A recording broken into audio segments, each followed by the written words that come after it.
Good morning, good afternoon, good evening. Whenever you're watching this video, this is Priya and you are on my channel Crystal Concepts with Priya. Usually हम इस channel पर CA curriculum के बारे में पढ़ते हैं, but now we are moving ahead towards some other skill that we personally require as a CA. Other than our technical skills, we also require to have some good communication skills. And जब हम बात करते हैं about our communication skills, the major portion of communication happens in English language. So English कैसे हम लोग अपनी improve कर सकते हैं? So to improve our English, we need to have a good command over vocabulary and grammar. So इसके शुरुआत हम यहाँ से करेंगे that we are going to start a new topic today related to grammar so that our communication skills are enhanced. So let's begin with this journey. In this video, we are going to consider the types of sentences. So to know the types of sentences, the first thing that you need to know is a sentence. What exactly is a sentence? A sentence is a group of words that make a complete sense. Okay, एक group of words जब complete sense देगा तभी हम उसको एक sentence बोलेंगे. जब incomplete sense होता है तो क्या वो sentence होगा? No. कंप्लीट सेंस जब होगा तभी वो एक सेंटेंस कहलाएगा. द नेक्स्ट थिंग, एक सेंटेंस का बेसिक स्ट्रक्चर क्या होता है? सो बेसिकली एक सेंटेंस का basic structure subject plus verb plus object और कॉम्प्लीमेंट ये रहेगा. What do you mean by a subject? The subject is the doer of the action, मतलब जो एक्शन परफॉर्म करता है उसको हम सब्जेक्ट बोलते हैं. Then what is verb? Verb is actually which action is perform, जो एक्शन हमने परफॉर्म किया है that is denoted with the help of a verb. Object क्या होता है? Receiver of action, जो action हमने perform किया है वो किसने receive किया? That is our object. Okay. And lastly we have a complement. So whenever we give the details of the action, then that is termed as a complement. Okay. Now moving ahead towards a differentiation between object and complement. So object will be anything that you can answer with the help of what और who. अगर आप किसी word को what या who से answer कर सकते हो then that is your object. अगर what या who से नहीं कर पा रहे हो then that particular portion will be your complement. That's a simple trick to differentiate between object and complement. Now moving ahead towards the types of sentences. So basically we have 4 types of sentences in English language. The first one is assertive sentence. The second one is imperative sentence. The third one is interrogative sentence. And the fourth one is exclamatory sentence. To begin with हम लोग start करने वाले हैं with assertive sentence. जब कभी भी हम एक sentence के अंदर declaration देते हैं ना, तब वो sentence हो जाता है हमारा assertive sentence. Okay. In other words, जब भी मैं फैक्ट स्टेट करूंगी अपने सेंटेंस के अंदर वो मेरा असर्टिव सेंटेंस कहलाएगा. यूजुअली असर्टिव सेंटेंस का structure subject plus verb plus object और कॉम्प्लीमेंट होता है. Now as you can see we have some examples over here. The first one is she likes ice cream. In this sentence मैंने एक declaration दिया है that उसको ice cream पसंद है. Now as you can see she is the subject. Liking का जो action हो रहा है वो कौन कर रहा है? She is doing. So the doer of the action is she and hence she is the subject. The action that has been done is likes. So like is my verb and the action of liking is being done on ice cream. That is, ice cream is the receiver of action and that is why ice cream is my object. Alternatively जो मैंने आपको trick बताई थी that is what और who से आप इसे question कर सकते हो. She likes what? She likes ice cream. What does she like? She likes ice cream. So since यहाँ पे इसका आंसर मैं what के थ्रू कर पा रही हूँ, this is my object. Now going ahead towards the next example, we went for a trip. We, हम लोग, हम जा रहे थे, right? तो एक्शन किसने की? हमने की. तो हम कौन हो गए? Doer of action, that is subject. Now went, जाने की क्रिया हो चुकी है. सो this is an action. So this will be my verb. Now the rest part of the sentence, that is for a trip, is a complement. Can I answer it with the help of what or who? No. That's why this will be my complement for the given sentence. Clear यहाँ तक? Now moving ahead to the next portion. Now here onwards assertive sentences के 2 types होते हैं. Okay, there are two types of assertive sentences. The first one is an affirmative sentence and the second one is a negative sentence. Assertive sentence क्या होता है? जब कभी भी आपको कोई पॉजिटिव साउंड या पॉजिटिव नोट मिलेगा किसी सेंटेंस में, then that will be an affirmative sentence. तो यहाँ not, neither, never इस टाइप के शब्द आपको नहीं मिलेंगे. So whenever you don't see such kind of words, you will classify this sentence as an affirmative sentence. Example, they are kind people. यहाँ पे मैं डायरेक्टली बोल रही हूँ वो अच्छे लोग हैं, दयालु लोग हैं. So this is an affirmative sentence. It hardly rained yesterday.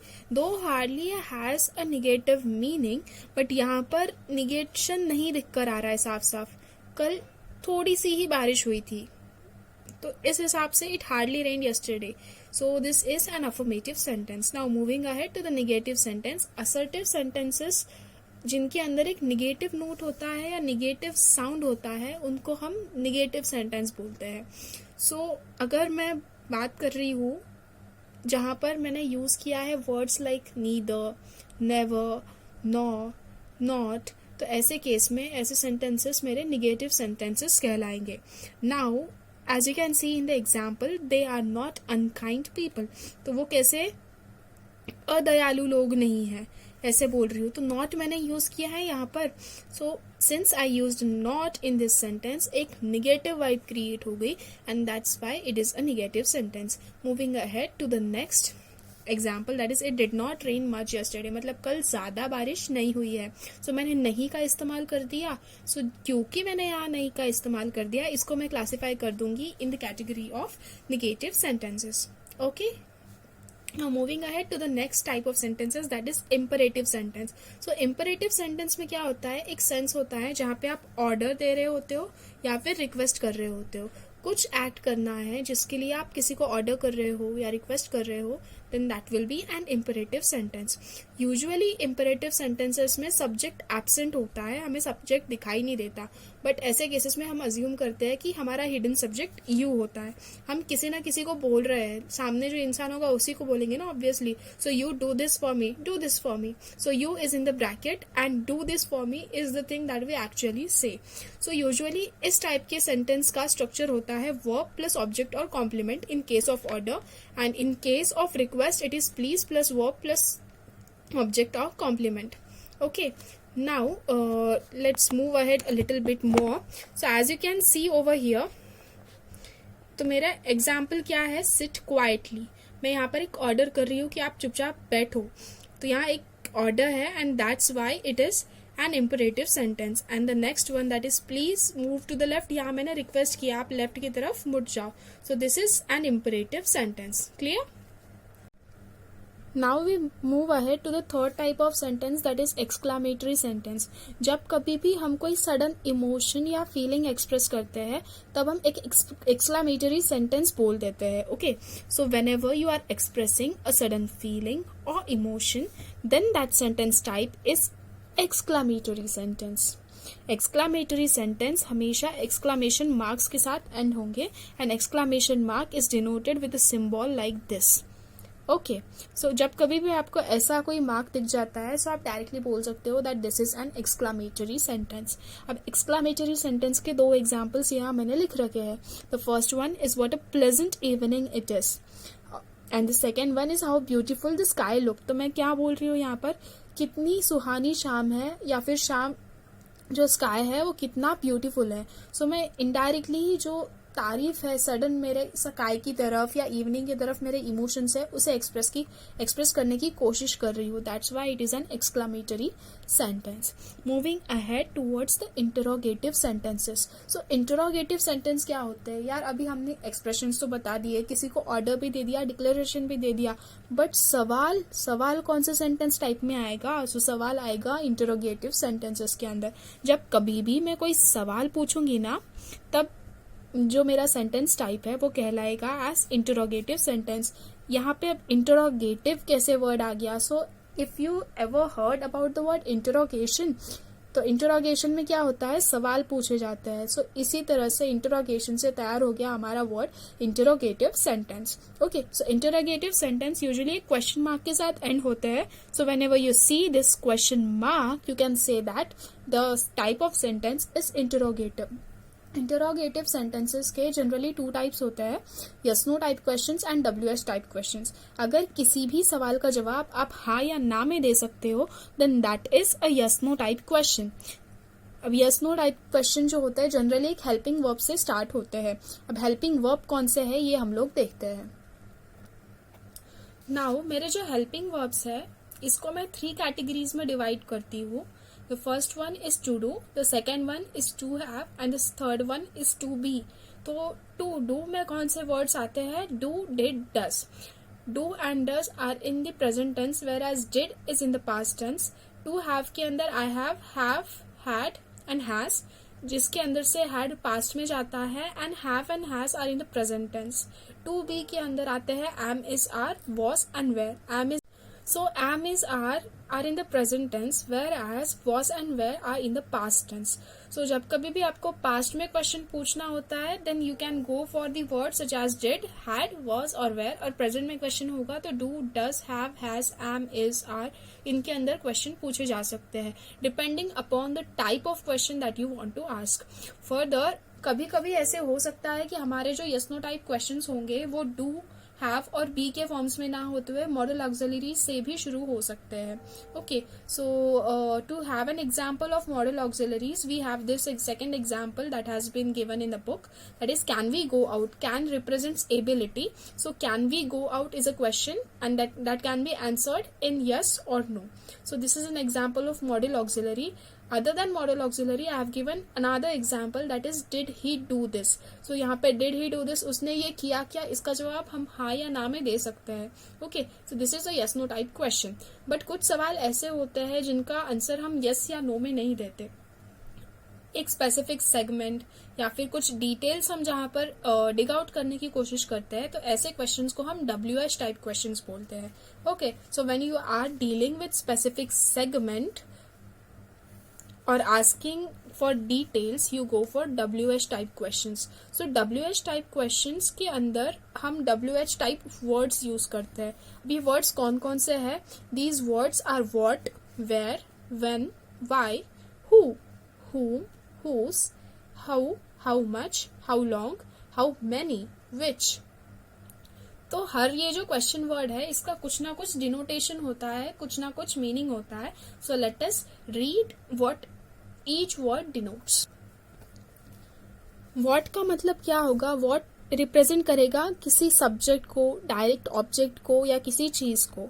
Where किस बारे में बात करता है? किसी जगह के बारे में बात करता है. व्हेन बात करता है टाइम के बारे में. वाई बात करता है वजह के बारे में. हु बात करता है एक पर्सन के बारे में जो सब्जेक्ट में प्रेजेंट होगा. हुम बात करता है एक पर्सन के बारे में जो ऑब्जेक्ट में प्रेजेंट होगा. हुज बात करता है पोजीशन के बारे में कि कौन सी चीज किससे बिलोंग करती है. विच बात करता है चीजों के बारे में. हाउ बात करता है मैनर के बारे में. हाउ मच बात करता है अनकाउंटेबल थिंग्स की को क्वांटिफाई करने के लिए हम लोग हाउ मच को यूज करते हैं. और जब थिंग्स काउंटेबल होती है, इन दैट केस उनके क्वांटिफिकेशन के लिए हम लोग हाउ मेनी यूज करते हैं. जब हमको टाइम को क्वांटिफाई करना होता है, then we use the word how long. So some examples of interrogative sentences in WH type are given as follows. These are who invented the gramophone. Gramophone किसने invent किया. इसके बाद में how many students are present in the class. Class में कितने students present हैं. So with the help of these questions I am asking about gramophone किसने invent किया, मतलब वो पर्सन कौन था जिसने इन्वेंशन की एक्टिविटी की है, राइट.